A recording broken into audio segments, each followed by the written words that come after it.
नमस्कार। आज हम बात करेंगे श्रीमद् भगवद गीता जी के प्रथम अध्याय के श्लोक 36 की। श्लोक 35 में अर्जुन दो कारण बताता है कि उसे युद्ध नहीं करना, और श्लोक 36 से वो ये इन बातों को सिद्ध करना चाहता है भगवान के सामने। तो श्लोक 36 ये कहता है कि निहत्य धार्तराष्ट्र अन्यका प्रीति स्या जनार्दन पापमेवाश्रयेऽस्मान् हत्वैताना ततायिना।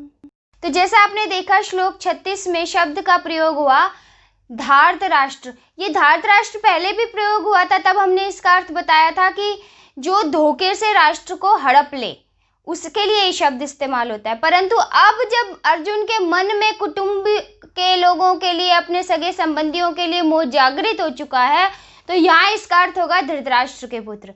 अर्थात उसके मन में ये आ गया है कि ये तो उसी के भाई हैं, धृतराष्ट्र के पुत्र और उसका साथ देने वाले।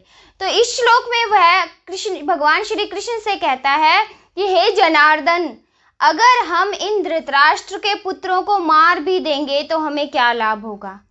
इन आताताइयों का वध करने से भी हमें क्या प्राप्त होगा? आताताई शब्द का उसने प्रयोग तो किया है, लेकिन फिर भी वो उन्हें मारना नहीं चाहता। आताताई 6 प्रकार के होते हैं।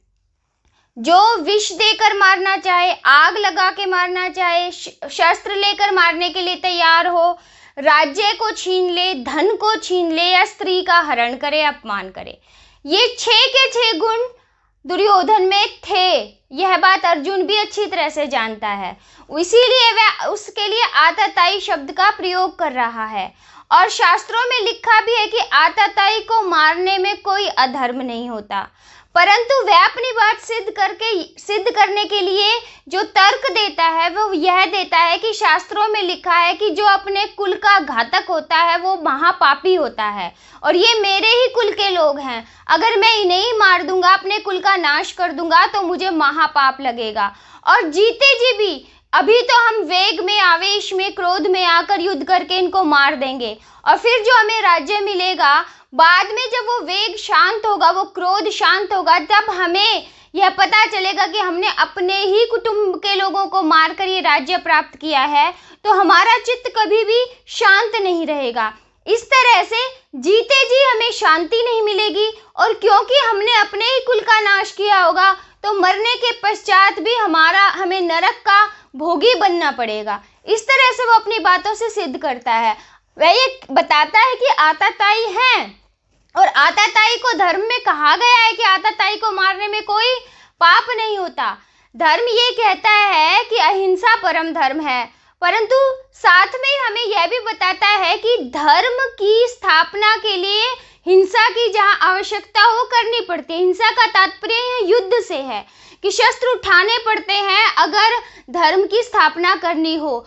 तो उसकी बातों में विरोधाभास भी है, परंतु फिर भी वह अपना ही बात को सही सत्यापित करना चाहता है, ये कहकर कि कुल का नाश करने से मैं पापी बनूंगा, और जब भी मेरा क्रोध शांत होगा और मुझे पता चलेगा मैंने अपने ही भाई बंधुओं को मारकर ये राज्य प्राप्त किया है, तो मेरा चित्त जो है वो जीते जी भी शांत नहीं होगा। अर्थात वह यह कहना चाहता है कि इस युद्ध के परिणाम अगर हम जीत गए, उसके पश्चात में राज्य मिल गया, तो भी ना तो हम जीते जी सुखी होंगे, और ना मरने के बाद हमें नरक का भोगी बनना पड़ेगा।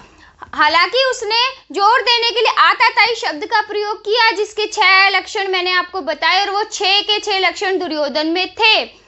उसने लाक्षागृह में आग भी लगाई थी, उसने भीम को विष देकर मारने का प्रयास किया था। अब वो सेना लेकर, शस्त्र उठाकर पांडवों के साथ उनका वध करने के लिए एक तरह से तैयार है।